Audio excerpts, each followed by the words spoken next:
राजस्थान के लोक कथाओं और लोकगीतों में गहरी जड़ें जमा चुकी एक अद्वितीय प्रेम और बलिदान की गाथा है। यह कहानी प्रेम, त्याग, साहस और समाज के प्रतिकूल हालातों में खड़े होने की अदम्य शक्ति को दिखाती है। यह गाथा हमें यह सिखाती है कि सच्चा प्रेम समय और परिस्थितियों से परे होता है। कहानी की शुरुआत होती है एक बहादुर और निडर राजा से, जिसका नाम था राजा सारंगधर। राजा सारंगधर एक बलशाली और न्यायप्रिय राजा थे, जो अपने राज्य को सुख शांति और समृद्धि से भरने में सक्षम थे। उनके शासनकाल में उनका राज्य खुशहाल था और प्रजा उनसे बहुत प्यार करती थी। राजा सारंगधर का परिवार और राज्य व्यवस्था बेहद मजबूत थी और हर कोई उनके शासन पर गर्व करता था। इसी राज्य में एक सुंदर और बुद्धिमान महिला थी, जिसका नाम था रानी सारंगा। रानी सारंगा अपनी सुंदरता और निडर स्वभाव के लिए जानी जाती थी। उनकी सोच प्रगतिशील थी और वे समाज के रीति रिवाजों के बंधनों में बंधने वाली नहीं थी। वे राजा सारंगधर की पत्नी थी और दोनों के बीच गहरा प्रेम था। उनकी प्रेम कहानी पूरे राज्य में चर्चित थी। राजा सारंगधर ने रानी सारंगा को दिल से चाहा था और उनके बीच का बंधन इतना मजबूत था कि कोई भी परिस्थिति उन्हें अलग नहीं कर सकती थी। रानी सारंगा केवल सुंदरता की मिसाल नहीं थी, बल्कि उनके हृदय में अपार साहस और धैर्य भी था। एक बार जब राजा सारंगधर युद्ध के लिए गए हुए थे, तो राज्य पर दुश्मनों ने हमला कर दिया। रानी सारंगा ने बिना किसी हिचकिचाहट के राज्य की बागडोर संभाल ली। उन्होंने दुश्मनों का डटकर सामना किया और अपनी सेना को नेतृत्व दिया। यह उनके साहस और निडरता का प्रतीक था, जिससे उन्होंने अपने राज्य को सुरक्षित रखा। लेकिन यह संघर्ष केवल बाहरी नहीं था। राजा सारंगधर के कई शत्रु थे, जो उनकी शक्ति और प्रेम से जलते थे। उन्हीं में से एक था उनके दरबार का एक विश्वासपात्र मंत्री, जो रानी सारंगा की सुंदरता और साहस से मोहित था।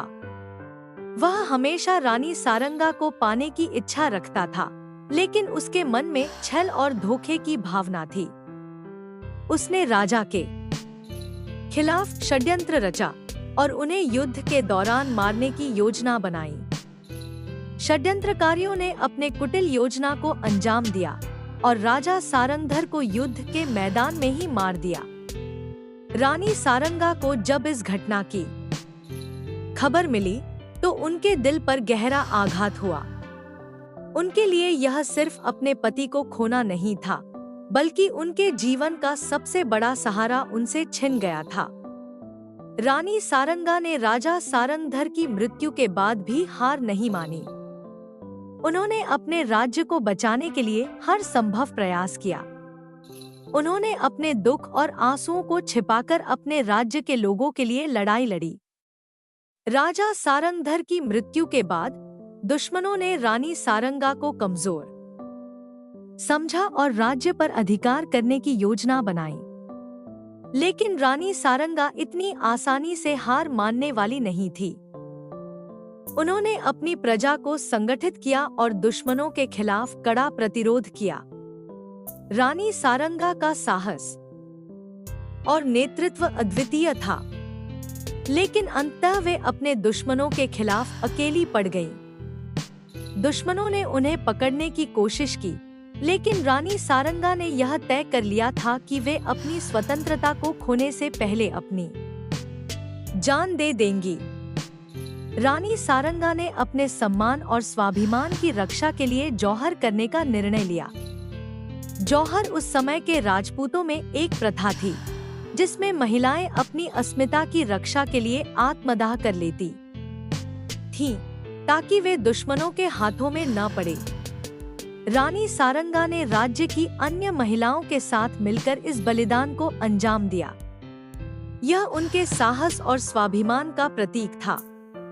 उनकी यह अग्निपरीक्षा उनकी महानता और उनके अमर प्रेम की कहानी को इतिहास में दर्ज कर गई। रानी सारंगा की इस वीरता और बलिदान की गाथा आज भी राजस्थान और उत्तर भारत के लोकगीतों और लोक कथाओं में जीवित है। उनका प्रेम, त्याग और साहस आज भी लोगों के दिलों में एक प्रेरणा की तरह जीवित है। उनके और राजा सारंगधर के बीच का प्रेम हमें यह सिखाता है कि सच्चा प्रेम केवल शारीरिक रूप से साथ रहने में नहीं होता, बल्कि यह उस आत्मिक बंधन में होता है जो किसी भी परिस्थिति या समय से परे होता है। रानी सारंगा की कहानी न केवल प्रेम की गाथा है, बल्कि यह उस साहस और बलिदान की कहानी भी है जो हमें यह सिखाती है कि अपने आदर्शों और सम्मान के लिए लड़ाई लड़ना कभी व्यर्थ नहीं जाता।